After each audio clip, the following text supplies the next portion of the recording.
please like this video and subscribe this channel. I hope you enjoy the story. Let's begin. I still remember the exact second the laughter hit my ears. It wasn't the kind of laughter you hear at a birthday dinner. It wasn't joy. It was mockery, sharp, cold, deliberate. I stood there in my only tailored suit, holding a small wrap box in one hand and my phone in the other. The screen showed the date. My birthday. The hostess looked confused. "Sir, I told you. There's no reservation under your name. Or hers." "Check again," I said, forcing calm. "Laura Halston. She booked a rooftop table for tonight." Behind me, I heard heels clicking against marble. Laura. She swept past me in a red dress she used to save for anniversaries. She was surrounded by co-workers, laughing, all dressed like they were here for a corporate celebration. "Oh," she said with a smirk. "He showed up." The hostess blinked. "Is this man with you, ma'am?" Laura gave me a long, bored look, then turned back to the hostess. Loudly, "No, he doesn't need a seat. Let him sit on the street." The laughter exploded again. Someone even clapped. Something inside me cracked. I stood there for a second too long, just long enough to make them think I was weak. Then I smiled, and I walked away. But not because she embarrassed me, not because I was hurt, because I already knew. She wasn't just cheating. She was playing a game, and she had no idea. I brought a board of my own. Question: what happens when a man you pushed out decides to never come back the same? Hey, if you're still watching, that means you're enjoying the story. I have one small request. I'm trying to reach my first 1,000 subscribers. If you like stories like this, please hit the like button and subscribe to join the journey. It means a lot to me. And trust me, even better stories are coming. There was a time when she called me my person, my protector, my safe place. That's the thing about words. They sound sweet until you realize they were weapons. I drove back home that night in silence. The house was dark, empty, just like her promises. She was supposed to be home by 9. She wasn't. I didn't bother texting her. She wouldn't answer anyway. She hadn't for months. Not really. We used to eat dinner together. Now she ate late or at work. She used to call me every day during her break. Now, the only thing she called me was invisible. I walked into the study and turned on my laptop. There was a folder on the desktop, labeled MY Evidence. I opened it. Phone records, GPS logs, screenshots of messages she didn't know I had recovered from the cloud. Even recordings of voice notes she sent to someone named Bray. That wasn't a coworker. That wasn't a friend. That was the man who replied with, "If he ever finds out, tell him he imagined it." Gaslight him until he breaks. Gaslight me? No, Lara. You don't gaslight a man who's already stepped into the shadows. You don't try to break someone who's spent a lifetime learning how to stay calm under fire. I wasn't just her husband. I was also the man who designed internal threat detection systems for military use. And tonight, I wasn't crying. I was planning. I didn't sleep that night. Birthdays are supposed to be full of warmth. Candles, cake, laughter. Mine was full of silence. And code.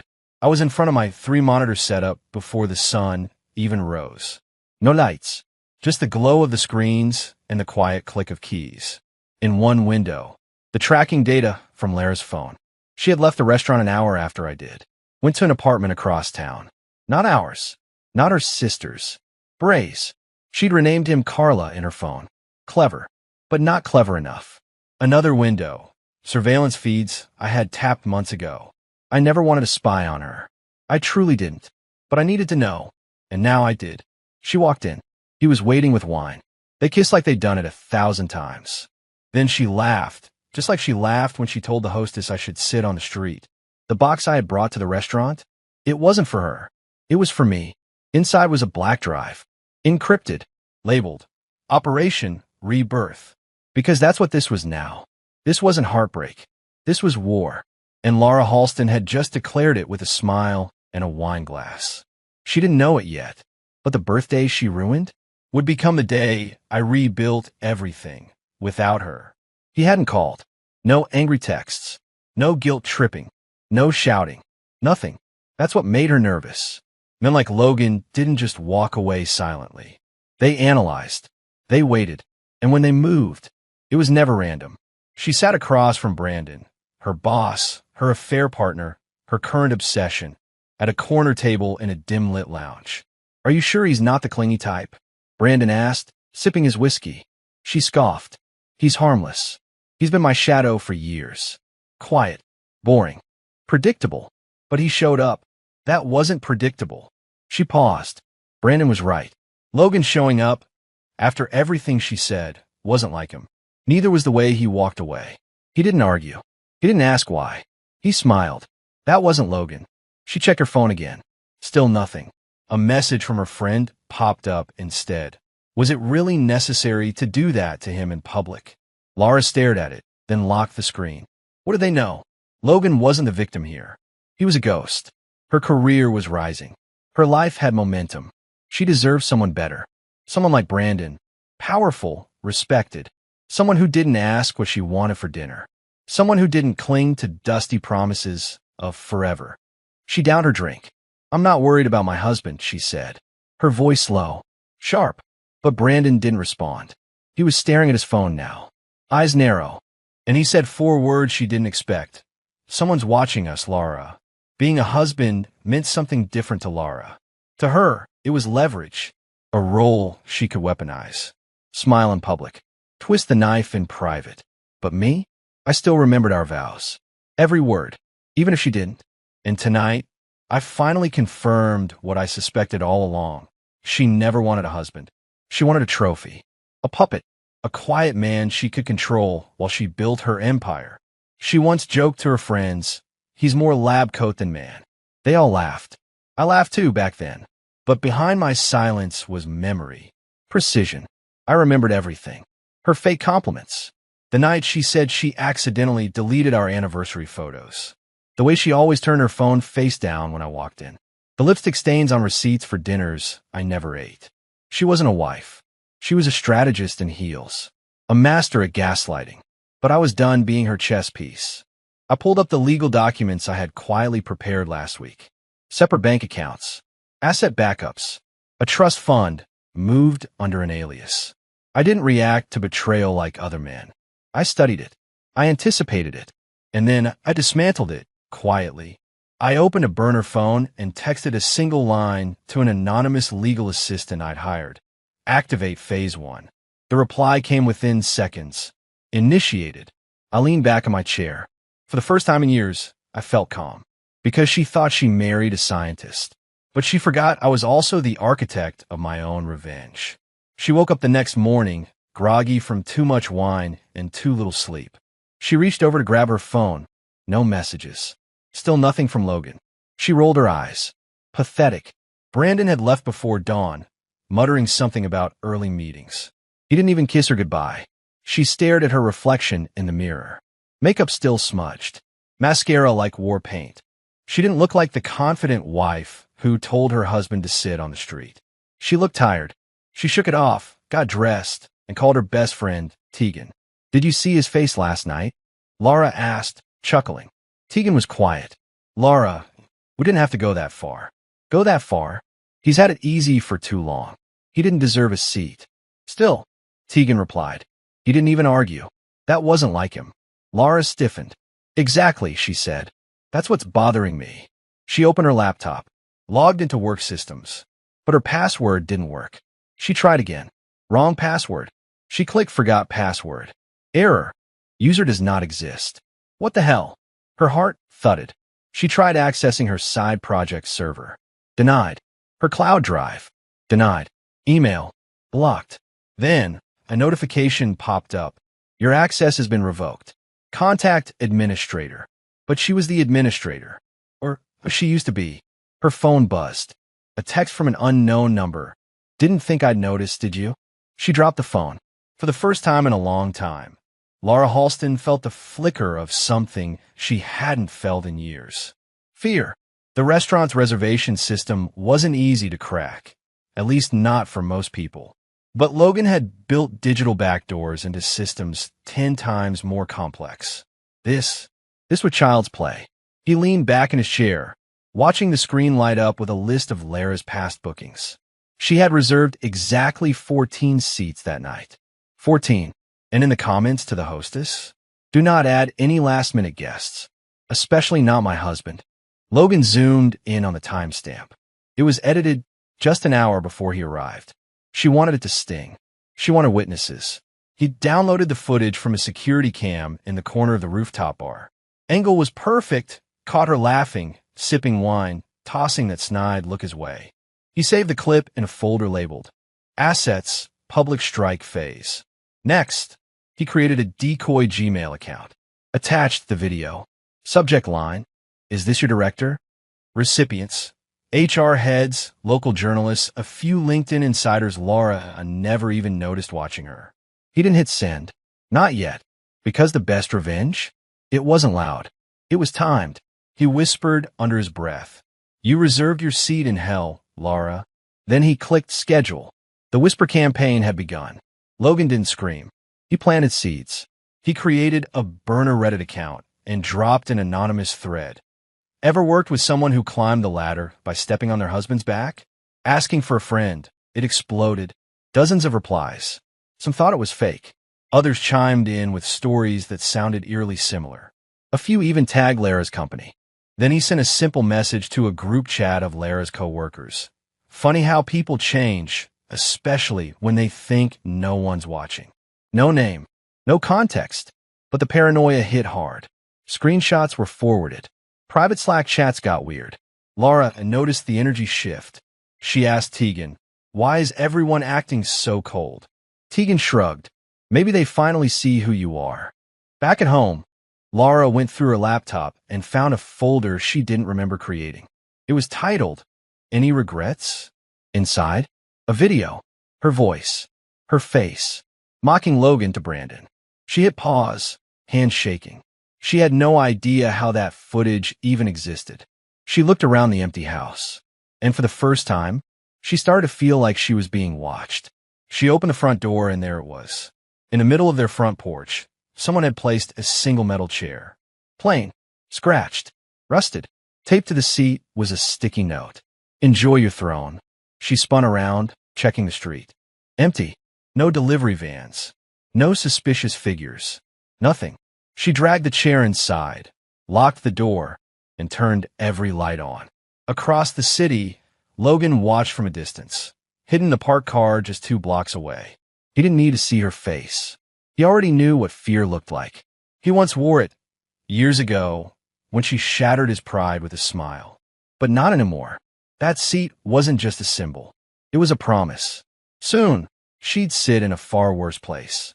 One chosen by her own actions. Logan opened his notes app and added one more line under his revenge list. Seat delivered. Emotional fracture triggered. And if you're reading this right now, watching Logan's cold game unfold, tell me something. Where are you watching this from? Drop your city name in the comments. Because trust me, no matter where you are, there's always someone being played. And someone finally waking up. Brandon wasn't answering her calls anymore. Not that Laura could blame him. Her phone had been buzzing nonstop all morning. Notifications, emails, pings from people she hadn't spoken to in years. At first, she thought it was a glitch. Then she opened her LinkedIn. There it was. A video. Blurry but clear enough to recognize the setting. Her rooftop dinner. Her laughter. Her voice, crystal clear. He doesn't need a seat. Let him sit on the street. Someone had cut it perfectly, looping it 3 times. And underneath, a caption that burned into her mind. "This is how you treat the man who built your world?" Comments exploded. Some called it abuse. Some called her a sociopath. Others demanded her employer take action. She felt her knees weaken. This wasn't just gossip anymore. This was targeted. She stormed into her company's HR office. "I need that video taken down. Immediately." The woman at the desk didn't flinch. She tapped her pen, calm. It wasn't posted from any employee account, Laura. And even if it was, it's your voice. No edits. No false claims. Laura slammed her hand on the desk. "I built this place." "No," the woman replied coldly. "You use people to climb here." Back at her apartment, her phone dinged again. A message. Unknown number. For every lie, there's a receipt. Attached was a zip file. Dozens of receipts. Screenshots. Call logs. GPS pings. A full case against her. Professionally organized. This wasn't random. This wasn't petty. Someone was building a war file. and Laura knew exactly who it was for. Logan never thought he'd enjoy the silence again. But there he was, coffee in hand, sitting on a bench near the old river dock. Same spot where Laura once told him she'd love him forever. Back then, he believed her. Back then, he didn't know who he really was. Now he did. He was calm, calculated, reborn. She took his time, his trust, his name, but she didn't take him. The man she betrayed was gone. The one who replaced him? He didn't forgive. He didn't forget. Logan checked his messages. The investigator he hired had sent another file. This one was cleaner than the last. A second phone under Lara's name. A credit card she'd kept off the books. Apartment rental history. And one receipt that made him clench his jaw. A purchase Lara made 3 weeks before his birthday. Dinner. For two. Champagne. Rooftop table. It wasn't just about humiliation. She planned that night like a show. It was all about making him feel small. But he didn't feel small now. He felt sharp. And if she thought he was done, she didn't understand how long he'd been holding back. He pulled out his phone, opened an app, and remotely locked down the laptop Lara still used, one he had built for her years ago. Within seconds, her hard drive would self-encrypt. Everything inside would be unrecoverable. He smiled to himself. "You wanted to erase me," he said quietly. "You just gave me the reason to erase everything you built for me." Lara stood frozen in front of the dark screen. Her laptop was dead. Black. Unresponsive. She tried every button. Nothing. A small icon blinked in the corner. White skull on a red screen. She screamed. She threw it across the room, watched it smash against the floor. Then she checked her bank account. The one Logan never knew about. Or so she thought. $0. She refreshed. Still zero. Her eyes darted, her breath short and fast. He had access. He was everywhere. Everything she once owned, touched by his hands. Everything she thought she controlled, connected to his systems. She turned on her TV, needing distraction. But her smart TV booted into a message screen. Just 5 words. "Do you miss your wife?" Her blood ran cold. She stepped back. The screen changed. Now showing a slideshow. Photos of them. Logan and Lara. Happy. Laughing. Old photos she had deleted. The last slide? Her and Brandon. At the bar. Her hand on his thigh. Brandon's mouth near her ear. She threw the remote. It bounced off the wall. The screen went black again. Silence. She stared at her reflection in the glass. Not a wife. Not a lover. Not even a respected woman anymore. Just a name on a list. A target. Her chest heaved as her phone rang. Unknown number again. She answered with shaking fingers. "Who is this?" A pause. Then a familiar voice. "I was your husband, Lara." Click. Silence. And she knew he wasn't done yet. There was again. That look. The one Lara had perfected over the years. The tilted head. The raised brow. That slight twitch at the corner of her lip. It was her signature, her sneer. The one she wore when she won an argument, embarrassed someone in front of a crowd, or crushed someone without raising her voice. But this time, it was on her. The photo had gone viral overnight. A still image, captured from security cam Logan, had leaked.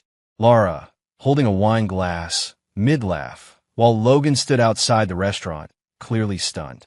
The sneer on her face? It looked cruel, ugly, cold. Now it was all over social media. This woman made her husband sit on the street. Coldest wife in America? Imagine building a life with someone just to get laughed at in public. That's not power. That's sociopathy. She read the comments with trembling hands, blinking hard to stop tears that refused to fall. At work, no one made eye contact. Tegan avoided her in the hallway. Brandon hadn't been back in 2 days. Her office door was left slightly open, on purpose. She knew they wanted to hear her fall apart. She shut the laptop slowly, stood up, straightened her blazer. But as she walked out, she caught her own reflection in the glass.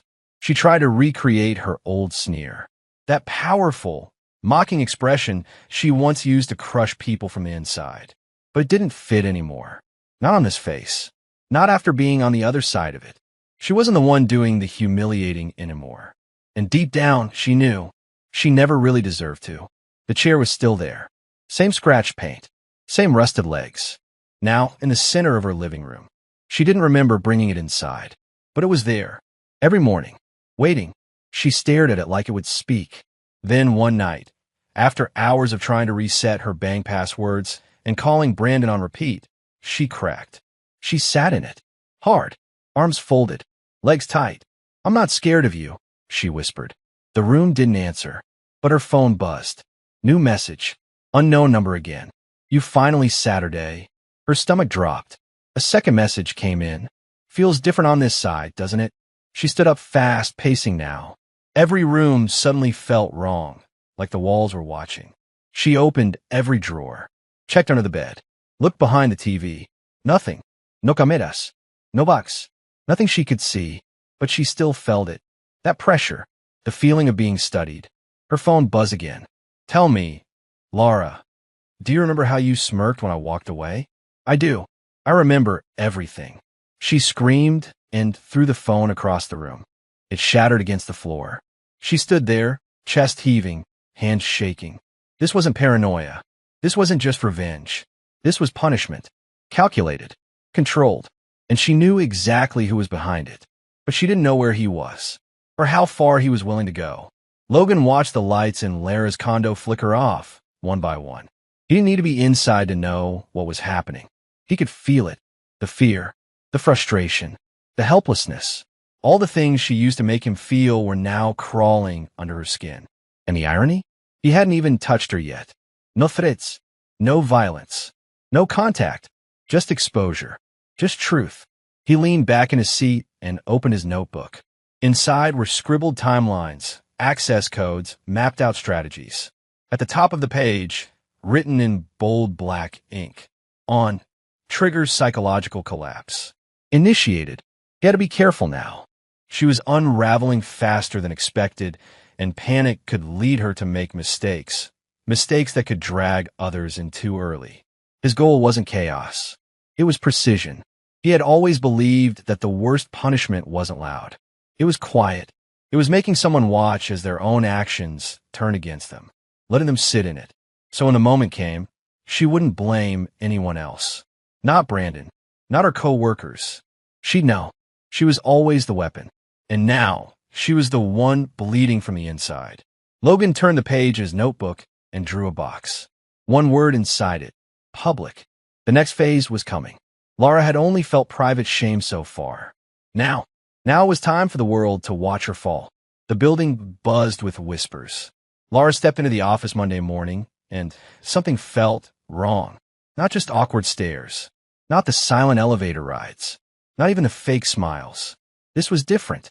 This was a funeral atmosphere, and she was the corpse. She walked past the receptionist, who avoided eye contact completely. The glass doors of her floor slid open. A dozen heads looked up, then right back down. Emails stopped coming. Tegan was suddenly in a meeting all day. Brandon still hadn't returned. Her name had vanished from the team chat group. She reached her desk and noticed the sticky note left for her. 4 words. The truth always wins. She froze. Her phone vibrated. Another message. New number. The recording's been sent to the board. She blinked. No. She opened her email. Nothing from HR. Then she checked her spam folder. There was a video attached anonymously, titled, "The Real Director, Lara Halston Unfiltered." She clicked play. It was her voice, her laugh, her exact words to Brandon about Logan. "He's a walking paycheck, a sweet little mute in a suit. Sit on the street, baby. You're not invited to the table." It played twice. The file had been viewed 53 times. Forwarded, shared, talked about. She leaned back, numb. The office no longer felt like hers. The power had shifted. The empire she claimed, no longer under her feet, because the truth was out now, and she was finally standing in it. It hit her when the HR rep called her in. "We'll need your badge for now, Lara. You've been placed on leave until the internal review is complete." "I didn't leak anything confidential," she snapped. "No," the woman said quietly, "but you became a liability." The elevator ride down felt longer than usual. Each ding echoed louder. She stepped outside into the parking lot. Alone. No one followed her out. No one offered a ride. No one asked if she was okay. She sat on the curb, staring at her car, suddenly unsure whether she even wanted to go home. A text came in. Same unlisted number. How does the street feel? She looked up. Across the lot, a car sat idling. Tinted windows. Engine humming. Her hand shook as she stood, grabbing her keys. She unlocked the door and sped off, but she kept checking her mirror the whole way. Back at her condo, she stepped out to find another package on her doorstep. No name. Inside was a framed photo, a screenshot from the viral video. Her sneering face, Logan in the background. And at the bottom, you built your throne on a street of lies. She sank to the ground, breathing hard. Not crying. Not yet. But something worse. She was finally feeling what she made others feel. Forgotten. Small. Unseen. The same way Logan once looked at her right before turning and walking away. Now it was her turn. To sit. To watch. To realize the street she forced him onto was waiting for her the entire time. She got a message that night. A job offer. High salary. Full relocation package. Executive position at a remote corporate retreat center on the East Coast. Laura blinked at the screen. Her career had just been torched online. Her image was scorched. Yet someone still wanted her? She dialed the number. A calm voice answered. Yes, Miss Halston. We've been following your career for some time. We believe in second chances. And discretion. Discretion. That word wrapped around her like a safety blanket. They sent a plane ticket. A contract. A non-disclosure agreement. She didn't ask too many questions. She was done asking questions. By morning, she packed her things. Cleared her accounts. Deleted her social media. Brandon hadn't reached out. Her parents were still on a cruise. No one even noticed she was gone. That should have scared her. But it didn't. It felt like freedom. As the plane took off, she looked out the window, convincing herself she was starting over. That someone had finally looked past the headlines. That maybe, just maybe, she could rebuild. But she didn't know who really sent the ticket, or who signed the contract, or why the company had no public record. And as the flight dipped lower toward a foggy, private airstrip far from any city, her phone buzzed one final time. No number, just a message. But this time, the seat is waiting, and there's no getting up. No title, just fog. The windows of the small private plane were coated with mist as it descended slowly over a gray ocean. No city skyline. No towers.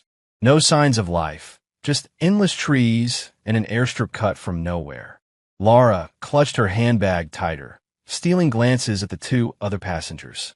They looked tired, nervous, just like her.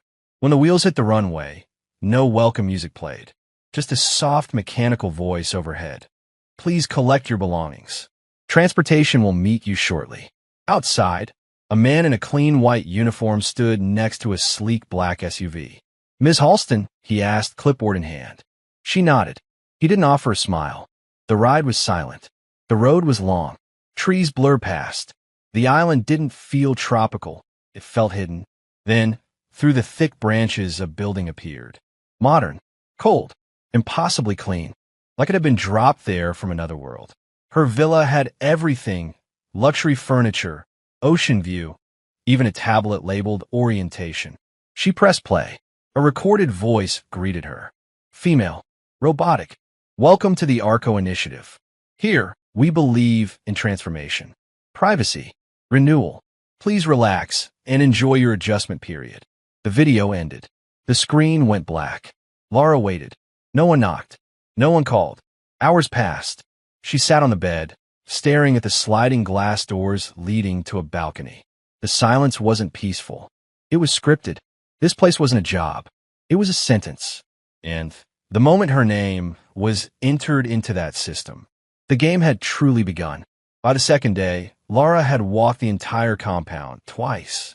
No other guests. No staff outside of the silent white uniformed men who nodded but never spoke. Cameras were everywhere, but not obvious. Not hidden either. Just enough to be noticed. Enough to remind her someone was watching. The fridge was stocked. The bedroom pristine. The villa smelled of lemon and expensive wood. It was beautiful. Too perfect.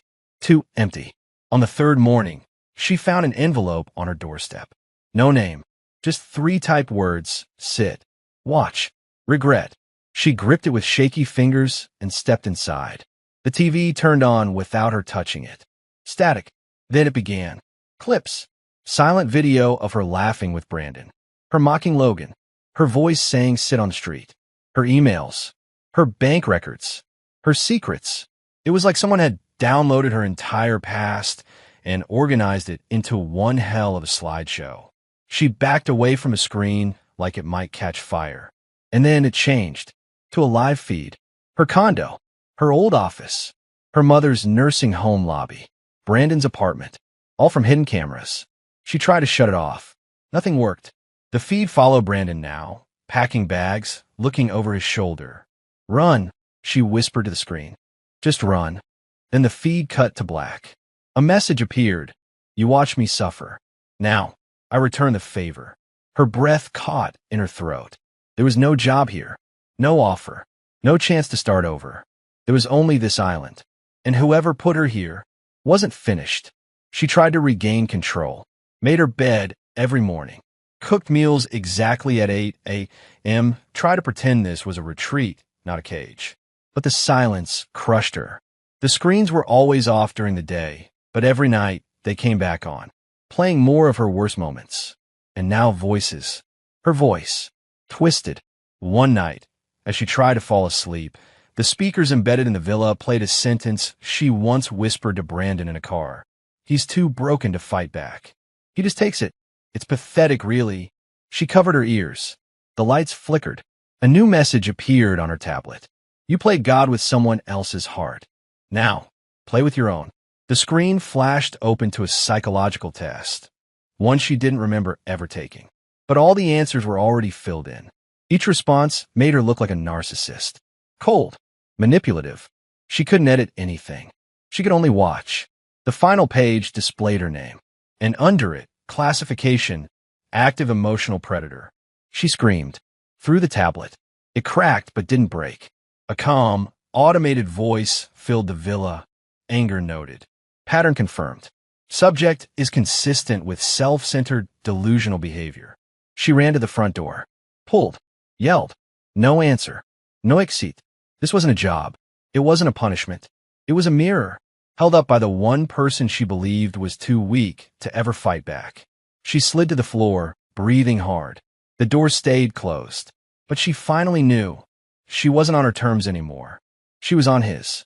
The walls had started whispering. Not literally, but that's how it felt. Every corner of the villa seemed to breathe. Every shadow stretched too long. Every mirror reflected something a little too real. Lara no longer trusted her own footsteps. She'd wake up to rearranged furniture. Doors slightly ajar. Water running in the bathroom, even when no one else was inside. But there were no signs of anyone entering. No keys missing. No broken locks. Just out. And the screens. Every night, they showed something new. A memory from her life, but altered. In one clip, she watched herself smile lovingly at Logan on their wedding day. Then it flickered. Same scene, but her face now twisted into a smirk. Her mouth mouthing something she never said. He doesn't know what's coming. She screamed, turned the screen off, but it powered back on. The next video? A job interview from years ago. She remembered it clearly. She wore a blue blazer, nailed every answer, shook the CEO's hand. But the video showed her walking in, slipping him a manila envelope under the table. Money? She blinked. No, I never did that, she whispered. Then a voice came through the speaker. Didn't you? She spun toward the ceiling. No, that's not real. Silence. She looked back at the screen. The envelope was still there. But this time, she noticed something else. Something hidden in plain sight. The envelope had a logo. Logan's old cybersecurity firm. And it hit her. The video wasn't altered. It was recorded without her knowing. She had used his work credentials to land that interview, to access those files, to make herself look more powerful. She had lied her way up, and now she was falling alone. With every truth she'd once buried now playing on repeat. She hadn't celebrated her birthday in years. Not truly. Usually it was dinner with coworkers, maybe a bottle of wine, and a last-minute gift card for Brandon. But now, the cake arrived in silence. At exactly midnight, a white box on the doorstep of the villa. No knock, no footsteps, just waiting. She brought it inside with trembling hands. It wasn't the kind of cake she liked. Not chocolate, not strawberry. It was his favorite. Vanilla sponge, buttercream frosting, gold-trimmed lettering. At the center, a single candle. No lighter, no matches, just one note, written in elegant handwriting. Happy birthday to the man you once laughed at. She stared at it for minutes. Then slowly, almost as if in a trance, she picked up the candle and stuck in the center. The second she did, the TV turned on. This time, no slideshow, just one video. Logan, alone in a car, on his birthday, holding a small box in his lap. The same night, she humiliated him. He looked at the camera, eyes glassy, jaw clenched. I bought her earrings, he whispered. She told me to sit on the street. He opened the box, revealing a beautiful pair of rose gold studs. Still unopened, still untouched. Lara's knees gave out. She sank to the floor. The candle and the cake flickered on, by itself, as if ignited by shame. The voice returned, quiet, measured, Logan's tone. You blew out my light. So I lit yours. Don't forget to make a wish, Lara. She covered her ears. But the voice had already said everything it needed to. She stopped sleeping, stopped eating. Every mirror in the villa was now covered. Her own reflection had become unbearable, because each time she looked, she didn't see the powerful woman she used to pretend to be. She saw herself, the real self, entitled, manipulative, empty. The mirrors started turning on by themselves. Yes, turning on. They weren't glass. Not anymore. They were screens now, playing back clips, conversations, secrets. One day, while brushing her hair, she looked up and saw Brandon on the screen behind her, talking to someone on the phone. Not her. Logan. I don't love her, man. I just like how broken she made people. Lara dropped the brush. The video ended. Then a file folder opened, labeled The Mirror Project. Inside were transcripts, not just of her calls, but of her therapy sessions, her emails, her social media drafts. Some of the messages had never even been sent. Still, they were all there. She clutched the edge of the sink. Ow! She hadn't spoken to Logan in months. She hadn't seen him since that dinner. But he'd seen her. He studied her. She was never his wife. She was his case file, his project. She once told him he was emotionless, robotic, too focused on patterns. She should have listened, because while she was busy sneering, he was watching. While she was plotting her escape, he was designing her prison. And now, her greatest enemy was herself, her habits, her lies, her pride. Everything Logan had quietly exposed was already inside her, and she couldn't run from a mirror. The power went out for the first time since she'd arrived. Not a flicker, a full blackout. The villa went dark at 2:43 a.m. sharp. No lights, no screens, no silent hum of the refrigerator. Just pitch black and the distant sound of waves outside. Lara stumbled out of bed, phone in hand. No service. She searched for candles, flashlights, anything. Found none. Then, a flicker of light. From the living room. A single screen had turned on. Not the TV. A small monitor she had never noticed before, hidden behind a glass cabinet. It glowed with a blue hue, and on it, her.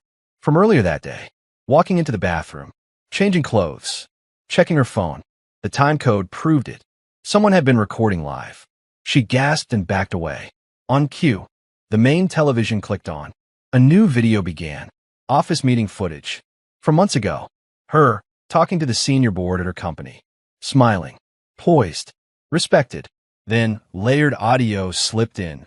One of her recorded phone calls looped over the video. I only married Logan to get into his network. He was always just a passcode. The screen paused. Then another voice came in. Brandon, you're cold, Lara. You don't even flinch. Her body slumped onto the couch. Tears fell, but not from guilt. From exposure. From knowing there was nothing left to defend. No angle to spin. No charm to weaponize. The woman she spent years building, flawless, unshakable, admired, was now a viral montage of manipulation. And for the first time, she whispered to herself, maybe I deserve this. The wife's mask didn't slip. It shattered. Logan had always been quiet. Not weak. Quiet like the stillness before a hurricane. Quiet like a system scanning for flaws. People never noticed when he left the room, but they always noticed when he came back.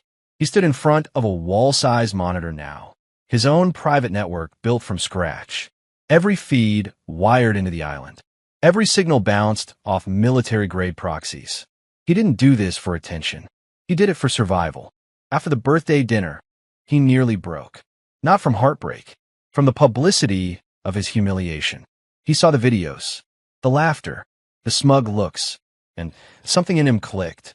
That night, instead of drinking or calling anyone, he opened a fresh notepad and wrote just 5 words. You won't survive this either. The next day, he began building. Digitally, emotionally, legally. He created identities, accounts, shadow shells that couldn't be traced back.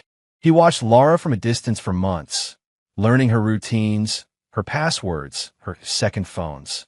He didn't want revenge at first. He just wanted truth. But the deeper he looked, the darker it got. Not just cheating, not just betrayal.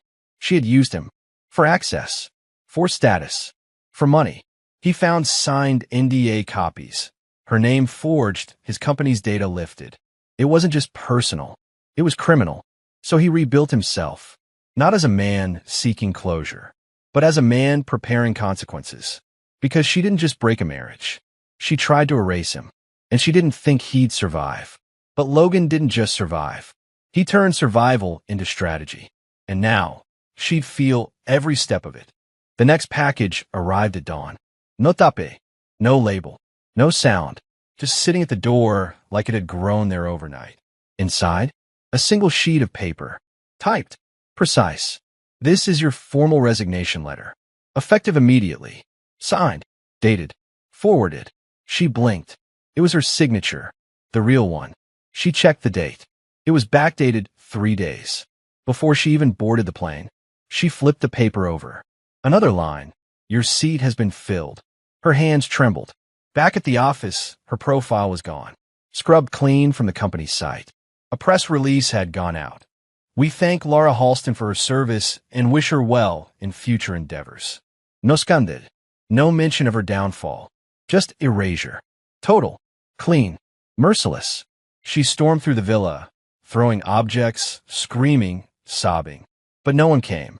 The island didn't care. Neither did Logan. He had taken everything. And still, he stayed invisible. No confrontación. No final scream. He just flipped her world like a switchboard and watched her short-circuit. Because this wasn't about anger anymore. It was about accountability. She had chosen every step that led her here. He didn't force it. He didn't fabricate it.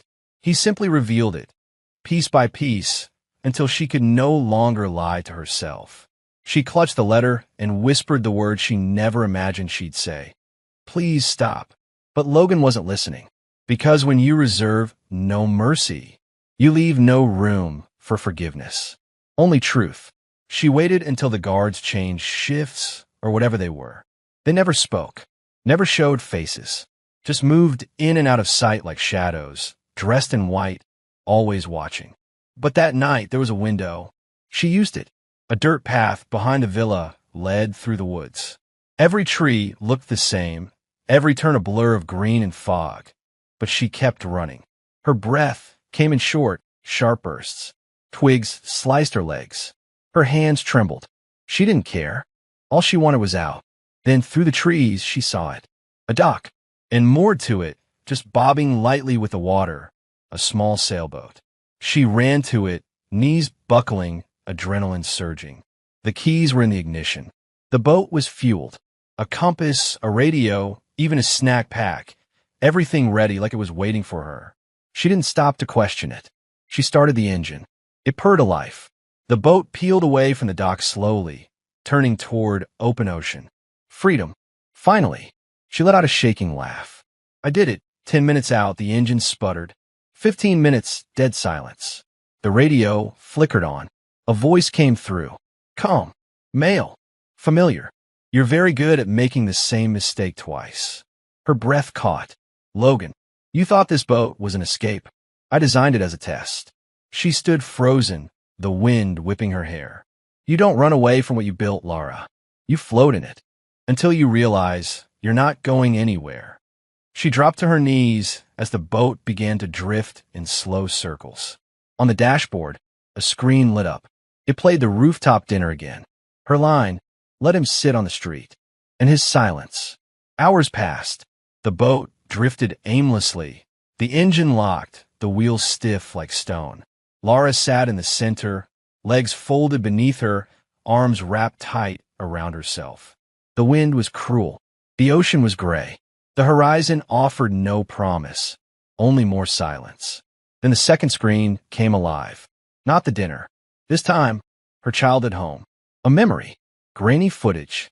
Young Laura at age 10, sitting at the kitchen table, crying. Her mother yelling, "You'll never get anywhere crying like that. Learn to smile and use people. That's how the world works." She gasped. She hadn't seen that video in years, didn't even know it existed. Then it flicked again. High school, college party, job interviews. In each scene, her learning to manipulate, to dress up Liza's charm, to smile instead of apologize. And in every clip she sat, same posture, same stare, a seat of pride, a seat of control, a seat of rising above. Until now, because now she wasn't sitting in power. She was sitting in reflection. No crew, no captain, no escape, only the truth circling her like waves. Finally, a new message appeared on the screen. "You gave me the street, so I gave you a seat. You just never expected it would come with no applause."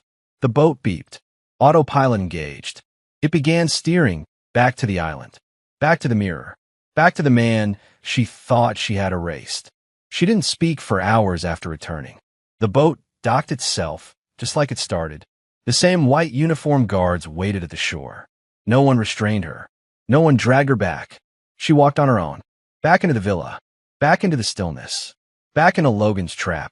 Once inside, the lights dimmed. A new video was cued on the screen. She didn't want to watch it, but her feet moved anyway. This one was different. A montage, not of her lies, but of him, Logan, the years they spent together, the tiny, quiet moments, him making coffee and smiling at her asleep on the couch, him canceling a job interview to drive her to a last-minute speaking event, him pacing nervously before proposing, him, on their wedding day, whispering, "You'll never have to doubt me." And then, the turning point, her erasing messages, her hiding receipts, her voice on calls with Brandon, saying, "He's useful." That's all. She crumpled, fell to the floor, clutched her chest. This wasn't revenge. This wasn't about exposure. This was a message that everything he'd built, every trap, every file, every twist, it wasn't just to punish her. It was to make her see, to ask one question she hadn't asked in years. What did I do all this for? For status? For money? For a man who vanished the moment things got hard? She had burned her marriage for applause. But no one was clapping now. Only silence. Only Logan. Only truth. She stared at the blank walls. No screens. No voices. No meters. Just silence. For the first time in days, the villa wasn't speaking to her. It felt worse than the videos, because now it was just her. She sat at the kitchen counter, tracing the edge of a glass with her thumb. Then she whispered into the quiet, "Who am I without an audience?" The question echoed in her own ears like a scream. She used to think she was the strong one, the survivor, the one who moved on fast, who rose higher while others stumbled. But now she couldn't even name a single person who would pick up if she called. Brandon was gone. Her job? Reassigned. Family? Ashamed. Friends? Silent. And Logan? Logan had become a shadow that never touched her, but still managed to pull every string in her world. She went to the mirror, pulled the cover off, looked hard. She didn't recognize the woman staring back. The confident smile was gone. The tight jaw now sagged with exhaustion. The sharp eyes, once so calculating, now glassy, empty. She whispered, "You did this to yourself." Not as guilt, as a fact. Then the lights flickered again. The screen returned. This time no video, just a voice. "Logan, calm, even, measured. You finally met her, the woman I saw all along. Not the one you sold to the world, the one you tried to bury. This was never about what you did to me. It was about what you turned yourself into." The screen blinked off, and Laura stood there in the dark. No longer blaming him. No longer hiding. Just standing as her. Whoever that really was. It was all slipping through her fingers, but Lara wasn't ready to surrender. Not completely. Not yet. If Logan wanted her to break, he'd have to see her fight. She started watching every pattern, every power flicker, every screen cycle, every time food was delivered. She tracked the schedule of the faceless guards. She studied them the way he once studied her. And when she was certain, absolutely certain, that one of the side gates was left unlocked for a 10-minute window between 2:15 and 2:25 a.m. every third day, she made her move. She tied her bed sheets into a rope, wore all black, packed protein bars and a small flashlight. The gate creaked just as expected. She slipped through. The forest swallowed her again, dark, wet, uneven terrain. But this time, she didn't panic. This time, she moved like a woman with purpose. 10 minutes in, she found a clearing. A small building. A communications tower. Hope surged in her chest. She ran toward it. A keypad on the door blinked red. She entered the date of her wedding. Denied. Logan's birthday? Denied. Her company launch date? Denied. Then she remembered something. The night she humiliated him. He had smiled. Right before walking away, she typed the date. The day everything changed. Click. The door opened. Inside, one chair. One monitor. One headset. She hesitated, then sat. The screen turned on, and Logan appeared, live, looking directly into the camera. Of course you found it, he said. I wanted you to. You still think you're playing the game, Lara. But you've never been the player. You've always been the subject. She stood up. End it. Right now. He tilted his head. You think this is the end? This is just the reveal. The screen went black. The door sealed behind her. Logan watched from his main control room. Multiple screens lined before him, feeds cycling slowly. He didn't smile. He didn't laugh. He just watched. She was trapped in the tower room now, like he had once been, emotionally cornered, abandoned, told to sit on the street, while the woman he loved laughed with someone else. He remembered every detail. The light on her face from the rooftop chandelier. The exact way her wine glass caught the moonlight. The way her mouth curled when she said it. He doesn't need a seat. Let him sit on the street. The world had laughed with her. He didn't. Not then. Not now. And yet, something inside him stirred as he watched her scream at the locked door, pound on it, pace like a trapped animal. Not satisfaction. Not peace. Just stillness. She sneered at the camera once, trying to summon that old mask, that cold bite she used to wear so well. But it didn't hold. The sneer slipped. Cracked. She was still fighting. Still pretending she hadn't broken. He leaned toward the mic. That sneer doesn't work here anymore. You're not feared. You're just seen. And everything you used to use against me, you now use against yourself. She froze. Turned slowly to face the camera. No words. No smile. No sneer. Just silence. That was when he knew. The final layer was peeled. The performance was gone. Now came the ending. Not revenge. Not rage. Just truth, served in the coldest form. Reflection. It had been nearly 18 hours. No sound. No screen. Just 4 cold walls and the endless hum of her own thoughts. Lara had screamed until her voice cracked. Cried until her eyes burned. Pounded on the door until her fists turned raw. Nothing moved. Not even air. Then, at 3:13 a.m., a light clicked on above her. One spotlight. Dim. It beamed directly onto the chair she had sat in earlier. Now, it sat alone in the center of the room. A new note was taped to the backrest. Sit tight. It's not over yet. She tore the note in half and threw it. But then the speaker came to life. Logan's voice. Calm. Slower than before. You're not ready to leave, Lara. You haven't learned anything. You're just panicking. What you feel right now is what I lived in for years. Silence. Humiliation. Isolation. She shouted back. I get it. You made your point. But the speaker stayed on. This was never about making a point. It was about letting you feel what you always ignored. The monitor flicked on. This time it wasn't her. It was her mother. Her father. Brandon. Former co-workers. Short clips. Conversations. Moments.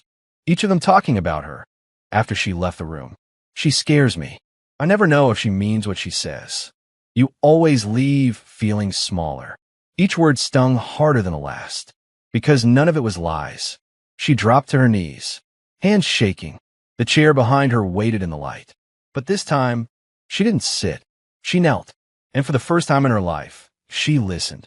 Logan knew it was almost over. He could feel it. Not in the footage, not in the data. In her silence. In the stillness of her eyes as she stared into the camera without a word. He remembered that silence. He had lived in it, slept in it, ate dinners across the table from it. Now she sat inside of it, and for the first time he wondered, was this enough? Was she finally different? But just as doubt crept in, a message popped onto his screen. Encrypted file. Untrace Ebu Zenda. It read, she's not the only one who used you. Attached video. He clicked. Footage from years ago. Brandon, sitting across from Logan in a coffee shop, smiling, talking about cybersecurity investments, partnerships. But as Logan left the table, Brandon stayed and made a call. He's going to sign. Give it a month. Then we'll push her into the marriage. And boom, we have the access. Logan Halston doesn't even know what he's giving us. Logan froze. He hadn't seen this before. It wasn't just Lara. Brandon had been part of it from the beginning. Logan stared at the screen, pulse steady, mind spiraling. All those years, all the dinners, the meetings, the accidental run-ins. It wasn't coincidence. It was coordination. Lara wasn't the only storm. She was the face of it. The real betrayal was older, deeper, and suddenly, he wasn't just on edge. He was in open war. The room lights blinked rapidly, then cut off entirely. Lara sat in darkness again. But this time, her breathing was calm. She no longer screamed. She waited. The screen powered on. It didn't show Logan. It showed Brandon. In a cheap motel room. Unshaven. Phone in hand. He looked tired. Afraid. A live stream. And Lara leaned forward. What the hell? He paced the room. Talking to someone. Look, I didn't think it'd go this far. She was supposed to distract him, not destroy him. Lara's jaw tightened. He was already broken. Brandon continued. We just leveraged that. You paid me to help her land him. And I did. Then another voice came through. Distorted. Male. Now she's useless. So are you. Brandon spun around. Wait, no. We had a deal. I'm still protected, right? The video froze. Text scrolled across Lara's screen. He used you. She used you. They used each other. But only one of you turned it into power. A new feed opened. Logan, walking down a private airstrip. Behind him, 2 federal agents. A folder in his hand. Brandon's name on the tab. Lara blinked. She wasn't the final target. Brandon was. He wasn't just a pawn. He was the virus. And Logan? He was no longer hacking feelings. He was hacking justice. One aim at a time. The alley was too quiet. Logan knew better. He turned the corner slowly, scanning shadows. His contact hadn't shown, and the location fell off from the beginning. Then, a sharp thud behind him. He spun. Too late. A gloved fist connected with his jaw, knocking him sideways. Another blow slammed into his ribs. 3 masked men surrounded him. Silent, coordinated. He fought back hard. Years of discipline surged through muscle memory. Elbow. Knee. Counter. He dropped one. The second caught him off guard with a pipe to the back. The world spun. His ears rang. Then came the kick, square in the chest. Logan hit the pavement hard. One of them leaned down, breathing heavy behind a mask. You want street justice? You got it. They sprinted off into the dark. Sirens echoed nearby. Someone must have tipped them off late. He tried to stand but staggered, blood dripping from his temple. A black SUV pulled up. Sierra. She ran to him, wrapping her arm under his shoulder. Logan, I told you not to go alone. Brandon sent them, he rasped. He's out. He's panicking. She helped him into the passenger seat. Then let's end it, she said. As they drove off, Logan stared at his bloodied hands, his reflection in the side mirror. He had planned everything. Everything but this. Brandon had slipped the leash. Now it was no longer about strategy. It was personal. Street justice? He smiled bitterly. Brandon had drawn blood, but Logan had drawn the line. And this time, no one crosses it and walks away. Back on the island, Lara was watching it unfold in real time. The attack. The retreat. The SUV escape. Every second streamed to her now as if the walls themselves had eyes. And she started to feel something she hadn't in years. Guilt. Not because of Logan. Because of Brandon. She remembered all the times she ignored the red flags. The way he manipulated her too. The way he encouraged the worst in her because it benefited him. Logan was never weak. He was quiet. Brandon was the real predator. The snake that slithered in with flattery, promises, and leverage. Now, Brandon was unraveling and dragging everyone down with him. The screens changed again. A new clip. Brandon, recorded 2 weeks ago, talking to the same shadowy figure as before. If she breaks, we both go down. I told you she's unstable. She was always a pawn. I just didn't think Logan would play back. Laura flinched. Then the voice responded. Clean up. The clip ended. Another screen flicked on. Live feed. Her mother's nursing home. No movement. Just peaceful, everyday moments. Then zoom. Someone watching from a parked car across the street. Laura shot to her feet. No, no, no, no, what is he doing? She pounded on the wall. Logan, you win. Stop it. The camera feed zoomed in. The man in the car? Brandon, with a phone to his ear.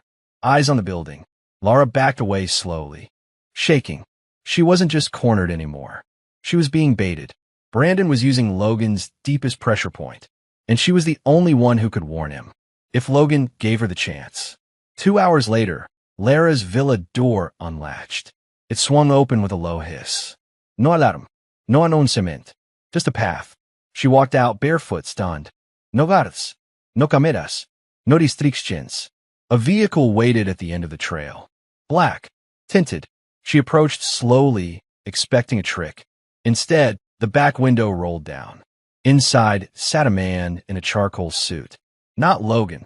Federal badge clipped to his belt. Ms. Halston, your cooperation is required. For what? She asked, voice weak. Testimony. Witness protection. We've been monitoring your location. Mr. Halston provided us with hours of material. It's time to act. So I'm free. You're not under arrest, he said. But you're not free. You're part of this now. As they drove off, Laura stared at the trees blurring past. She didn't cry, didn't speak. She just let the truth settle over her shoulders like a weight she had earned. At the airport, they didn't take her to security. They brought her into a private terminal. Inside, Logan, sitting in a chair, bandaged, calm. He looked at her, not with hatred, with distance. You're going to testify against Brandon, he said. Every detail, every lie, every time he used you to get to me. She opened her mouth, closed it again, then nodded. And after, she asked softly. After, he said, standing. You disappear. No media. No stories. No redemptionarc. And you. He paused at the door. I live. You fade. And just like that, he walked away. And she fell. Not from a building. Not from cliff. From power. From relevance. From herself. He hadn't slept more than a few hours in weeks. But tonight, he slept with the window open. No cameras. No alerts. No backup plans. Just ocean breeze and silence. Logan sat on a wooden bench by the shore near his temporary house. A modest place. No smart tech. No screens. Just space. He watched the waves and thought about all the versions of himself he had buried. The quiet husband. The overlooked genius. The invisible man standing outside a rooftop party on his birthday. They were all gone now. He wasn't angry. He wasn't victorious. He was emptied, but in a good way. He reached into his coat pocket and pulled out the earrings he'd bought for Laura that night. Still untouched. Rose gold. Simple. Elegant. He held them a second longer before dropping them into the ocean. No dramatic music. No tearful goodbye. Just gravity. They sank fast, like their marriage. Like the life he almost lost trying to please someone who only saw him as an access card. His phone buzzed. A message from Sierra. FBI confirms Brandon's in custody. No bail. It's over. He replied simply. Good. Now let's never speak his name again. He stood, looked at the horizon one more time, and walked away. Not from pain. Not from revenge.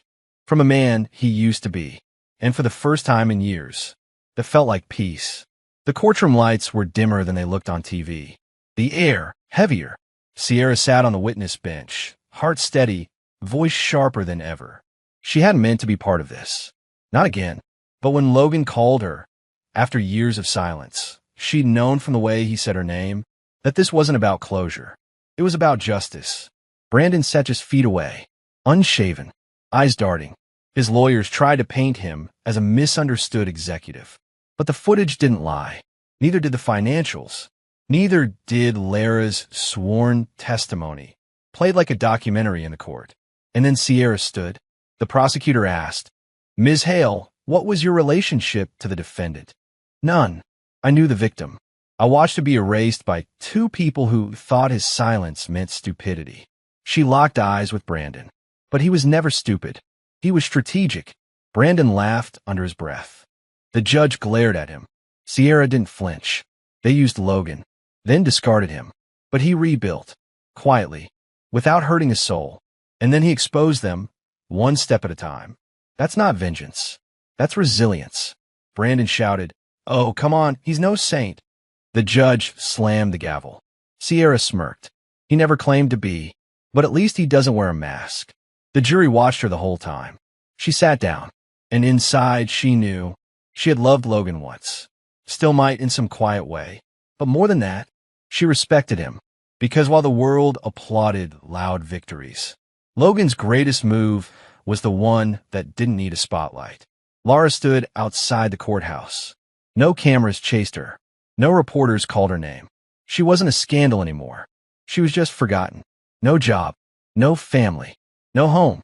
Just a name tied to a story no one cared about anymore. She watched from a distance as Brandon was let out in cuffs. He looked thinner now, tired, but still smug. As they pushed him into the back of the federal van, he turned to Lara and sneered. That same look she once wore so effortlessly. That quiet, smug curve of the lip that said, "I still win." And she almost laughed. Almost. But instead, she stepped forward. Slowly. Quietly. Just enough to catch his eye one last time. And she didn't say a word. She just looked at him, then looked at the sky, and smiled. Not a sneer. A real one. Because now she understood he had never been smarter than Logan. He just talked louder. And as the doors slammed shut on the man who once convinced her to burn her world, she turned and walked away. No audience. No hecho. Just her. She wasn't looking for redemption. Not anymore. But for the first time in her life, she felt something close to clarity. Because in the end, the last sneer always looks different when you realize you're the only one laughing, and no one's watching. The courtroom was packed. Not with cameras. Not with the press. Just people. Some knew Logan. Some had once worked under Brandon. A few were survivors of similar manipulation. Men and women who came to watch a reckoning. Logan walked in quietly. No entourage. No theatrics. Just him, wearing a black suit. No tie. He didn't look like a victim. He looked like someone who had already won. The prosecutor gave the final statement. Straightforward. Cold. Bulletproof. The evidence is not just digital. It's strategic. It's psychological. It's a blueprint of how two people built an empire on one man's silence and mistook that silence for stupidity. But Logan Halston wasn't asleep. He was recording. Every eye turned to him. He didn't flinch. When Brandon took the stand, he didn't deny everything. He twisted it. Said Logan always had a hero complex, that Lara was the real manipulator, that he only followed the money. But when Logan took the stand, he only said one thing. "I'm not here to punish. I'm here to close a chapter one never started." He made me sit in silence. She made me sit in shame. But they forgot something. He turned to the jury. I was watching. And now they get to sit and watch me live. Silence filled the room. No objections. No debates. The judge leaned forward and read the verdict. Brandon Lewis, guilty on all counts. Sentence, 12 years federal prison, no parole. And that was it. No aplausos. No celebración. Just closure. The moment Logan walked out of the courtroom, the world didn't change. But his world did. He didn't need to run anymore. He didn't need to speak. He just needed the truth. And to let them sit and watch. The prison van pulled away. Brandon sat handcuffed, jaw tight, staring through the metal mesh like he still had cards to play. But there were no aces left. No side deals. No buck-ups. Just steel bars and federal charges. He had mocked Logan, used him, ignored every warning. Now, he had nothing. Lara didn't show up to say goodbye. Sierra didn't look back. And Logan? Logan stood outside the courthouse, alone. Still, calm.